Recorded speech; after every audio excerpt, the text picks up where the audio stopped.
do your windows look like this? Same problem on a steel frame. With Nu-Glaze, this could be a thing of the past. I'm going to show you how to replace this old bad crack putty on the steel frame.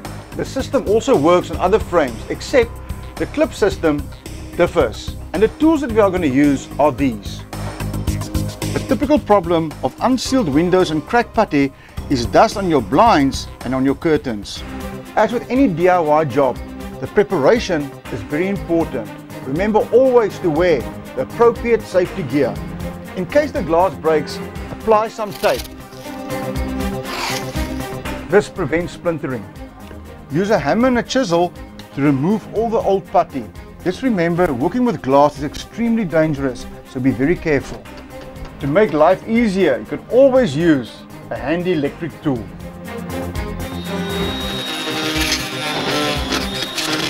When you want to remove wet putty, a carpet knife also works very well. After you remove all the loose putty and the back and also in the front of the frame, take a piece of sandpaper, sand it lightly to remove all the loose particles.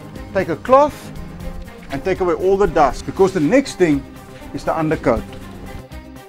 All the preparation is now done to fit our Nu-Glaze. Before we can install our Nu-Glaze, there's a few very important measurements that we've got to do. The most important is the lip in the back of this metal frame. We've got to measure and see what is the depth of that lip. Now this one is 13 millimeters. When you've got a 30 millimeter lip, you use the 50-degree mitre buddy. If the lip was 10 millimeters, then you use the 60-degree mitre buddy.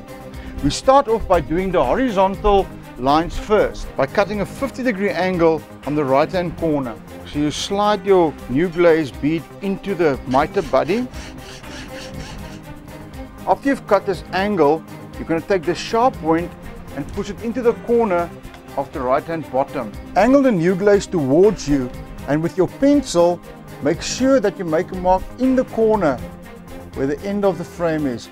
And also draw a line with your pencil to show that's the direction that we've got to cut. Make sure your pencil mark aligns with your cutting groove. Place the bottom bead in position and mark it with a bead. Now we're going to do exactly the same with the top one. Next is the vertical beads. And for the vertical beads, we use the 45-degree mitre buddy. Before we do the final installation, it's very important to do a dry run. We're going to put this bead on without any silicone.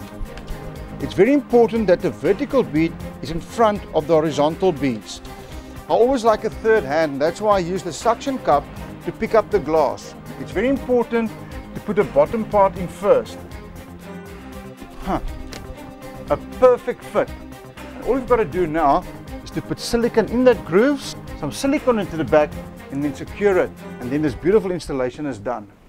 Apply a thin beading of silicone in the groove as deep as possible and fit the Nu-Glaze bead back onto your glass. To secure the glass into the frame, we need to put silicone on this back lip and also in the corners. We can start by doing a thin bead in the middle, or by just zigzagging it a little bit like that, because we need grip on the back as well as on the sides. When you get to this corner here, it's also important to put silicone in the back there and also in the corner.